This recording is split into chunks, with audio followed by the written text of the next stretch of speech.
Hello everybody, this is Snarist, and welcome back to the continuation of my Devil May Cry 3 hard difficulty walkthrough with no upgrades, no items, and on yellow mode with Dante. This is mission 13. It is going to be an essential statue fight coming up right here, and from every other fight from that point on is non-essential. And it's going to be a puzzle that's pretty easy to solve. And then we're going to get to the finale of this mission, which is the boss fight against Vergil in his second phase, well, not second phase, his second fight, where he's using Beowulf, and then for the last third of the fight, he's going to be switching between Beowulf and Yamato. But in the second phase, he's going to be using his own Devil Trigger, which I'm going to be saving my Devil Trigger to knock him out of his. And I'll have a little bit more to talk about with that fight when it comes up, but for the most part, this is pretty simple. So if anyone happens to be joining for the first time, this walkthrough is a challenge run of sorts. It's me playing on hard mode with Dante from a fresh save, just so that it's... And I'm using yellow mode, which means I can't get any checkpoints, and I'm not using any items. So it's basically like playing old school Devil May Cry 3 on PS2, where the default difficulty was normal, aka Japanese hard, as a bit of a troll. And so the game's still...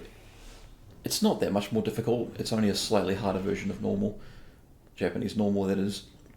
It's not that bad, but no upgrades, you definitely feel it, and without using items, it can definitely weigh heavy on you. Especially the no checkpoints with the yellow mode stipulation. And I've said it before, but I'm going to be doing this with Vergil as well. Not just for all the secret missions and orbs and all that, but for a hard difficulty, no upgrades, no items walkthrough. Although for missions 12 and 19, I am going to be using, I think, one item in both those chapters, just to get myself some extra health so I can continue the fight. Because Vergil's movements are a lot more awkward than Dante's. You know, some fights just aren't balanced around Vergil very well, even though his weapons at their base can do more damage than most of Dante's stuff.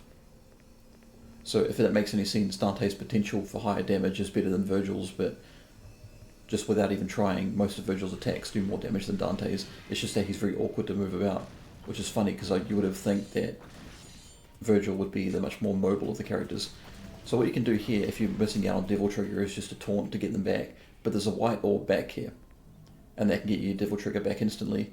And so after getting the Orichalcum fragment, just move on through here and we begin Vergil 2. So when you open up, when he does that move where he does a double kick up into the air, he's going to do a starfall, which is a dive kick. What you want to do is just stay completely still, jump up and then slam down with Helmbreaker, and then you can get the usual combo that I did back in the first Vergil fight where I'm just doing a couple of strikes. And if you're expecting him to teleport and attack you, but he doesn't, then he's going to get up in the air, and so you just need to jump up a couple times, maybe once.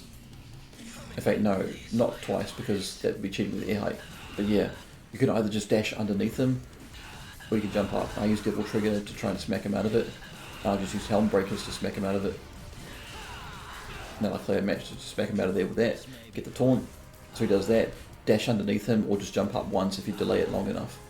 I dash underneath him because I'm a little bit nervous with that air hike. If I had an air hike, I'd be able to do this very easily.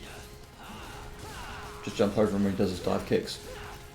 And if you can bait him into doing his regular combo, see, I can't even see it because of the damn bell, but yeah, you can use Devil Trigger to run just around him. In fact, I'm pretty sure you can just run normally around him as long as you move perfectly to the side. So yeah, that attack there, where he does the side kicks like that, you can pretty easily punish that. And this is where things start to fall apart with me, because this is not a hard boss fight at all, and this is really easy even for me. But, you know, I just get a little bit silly sometimes, because Vergil can take a bit of punishment. This boss fight is not as hard as people think though. It's pretty easy, all things considered. Now I'm starting to get my momentum back.